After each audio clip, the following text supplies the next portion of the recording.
at him holding his depth. Oh, this is a nice fish. This is a nice fish. Oh my goodness, that is a beautiful fish. What a start. Nice, Mark. Welcome to spinner fishing with tadpoles.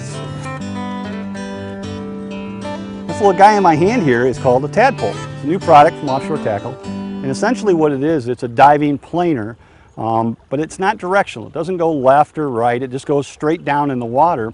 And we're using little inline planer boards to get them out to the side to get our outward coverage. And if you notice, it's got a little bit unique design to it. It's got a little snap here on the front and it slides up and down. When it's in this position, the up position, it dives like a crankbait, okay? And when you hook a fish, it pulls to this position. Now it's inline and you have very little resistance while you're actually fighting the fish. So the beauty of this is that it gets you a little bit deeper, but you don't have to feel the resistance or the weight while you're actually fighting the fish.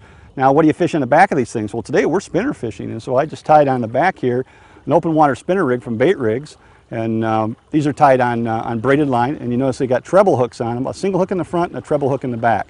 If you're going to go after these big, fish on Erie, you don't want to do the single hook thing. You want to do the treble hook because they're going to hook and hold these big fish much better. And then this harness is beautiful, and then it's got a quick change clevis on it. We can change blades as we want. That's actually a Wolverine tackle blade on there right now. We'll switch those blades out probably 100 times today, just to try to see what's working the best. But the beauty of this thing is it dives like a crankbait. You can dial it right into the depth you want, put it behind a planer board, and you're good to go. A whole new technique called tadpoles. This particular planer board is rigged with what we call a tattle flag. And I'll show you what I'm talking about here. Tattle flag is a spring-loaded flag that tells you when you got a bite. When you're going super slow, we're talking about spinner speed here, 1.5 miles an hour. It's real easy to accidentally drag a fish and not know it. So what I'm doing here, I just need to get a little slack between the two. When that flag goes down, we know we got a bite. Tattle flag, super simple to use and very effective for spinner fishing.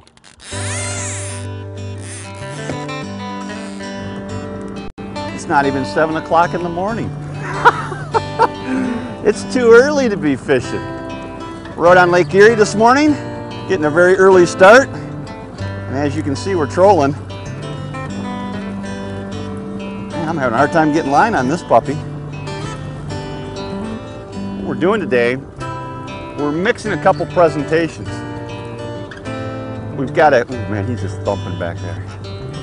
We're using spoons, which is something I'm very familiar with for walleye fishing. We're using little junior streak spoons made by Wolverine Tackle, and I've caught hundreds, maybe thousands of walleyes on these things.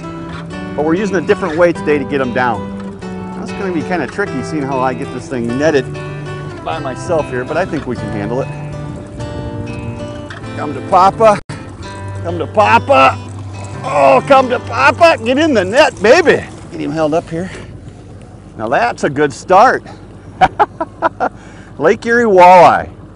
All right, that's the thing that did the nasty right there. Junior streak spoon is what he bit. I got about a 6-foot liter of fluorocarbon here, 15-pound test. And this is my diving device that I'm using to get down to the fish. And this thing is a floating device. It's called the Trip Z. What makes this unique is that it has a trip mechanism on the front here. Most other floating diving devices don't have trip mechanisms. So when you're reeling them in, you're fighting the diver and the fish at the same time. This puppy, as soon as you hook a fish, the trip mechanism on the front opens up like that, and so you're just fighting the resistance of the fish. You don't have any resistance to the diver. Great invention, and they're working wonderful here today for us. Just a few minutes on the water and we've already got 2 fish in the box.